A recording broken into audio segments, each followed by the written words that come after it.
খাল, বিল, নদী, পুকুরের পানিতে ডুবে মৃত্যুর ঘটনা প্রতিদিনের।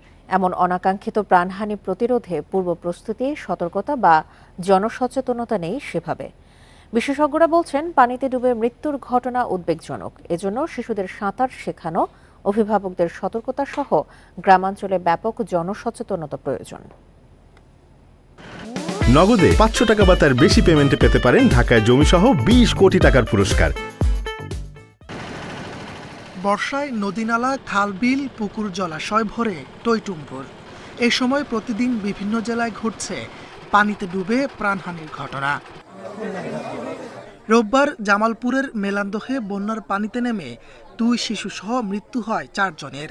সাঁতার না জানা শিশুদের বাঁচাতে গিয়ে প্রাণ যায় 2 নারীর। সুনামগঞ্জের হাওড়াঞ্চলে গত 6 মাসে মৃত্যু হয়েছে 17 জনের, আর গত 2 সপ্তাহে মারা গেছে 6 জন। মৌলভীবাজারে 1 মাসে মারা গেছে 7 জন। এসব মৃত্যুর প্রায় সবগুলোই বন্যার পানিতে শখের বশে নামা, সাঁতার না জানা ও অসচেতনতার কারণে বলছেন বিশিষ্টজনরা।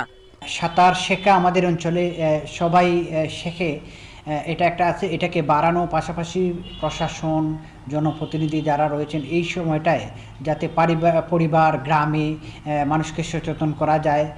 বন্যাপ্রবণ কুড়িগ্রামেও প্রতিনিয়ত ঘটছে মৃত্যু। শুধু জুনেই নদীতে ডুবে মারা গেছে 5 শিশুসহ 7 জন। স্থানীয়রা বলছেন, ডুবে যাওয়াদের দ্রুত উদ্ধারে পদক্ষেপ নিতে না পারায় বাড়ছে প্রাণহানির সংখ্যা। অনাকাঙ্ক্ষিত এসব মৃত্যু রোধে সরকারি বেসরকারি তেমন উদ্যোগ নেই বললেই চলে। তবে শিশুদের সাঁতার শেখানো, অভিভাবকদের সতর্কতা এবং প্রত্যন্ত এলাকায় জনসচেতনতা বাড়ানোর তাগাদা দিয়েছেন বিশেষজ্ঞরা। 1 বছর বয়সী বাচ্চারা সাঁতার শিখতে সক্ষম, কাজে সেই বিষয়টা আমাদের দেশে জোরালোভাবে আসলে নিয়ে আসা উচিত, যে 1 বছর বয়সী বাচ্চাদেরকে শুরু করে আমরা কিভাবে তাদেরকে সাঁতার শেখাতে পারি, যদিও বাংলাদেশের সুযোগগুলো খুবই কম। চলতি বছরের সঠিক পরিসংখ্যান জানা না গেলেও 2023 সালে পানিতে ডুবে মৃত্যুর ঘটনা ঘটেছে 9 শতাধিক। তাপস সরকার, ইন্ডিপেন্ডেন্ট নিউজ।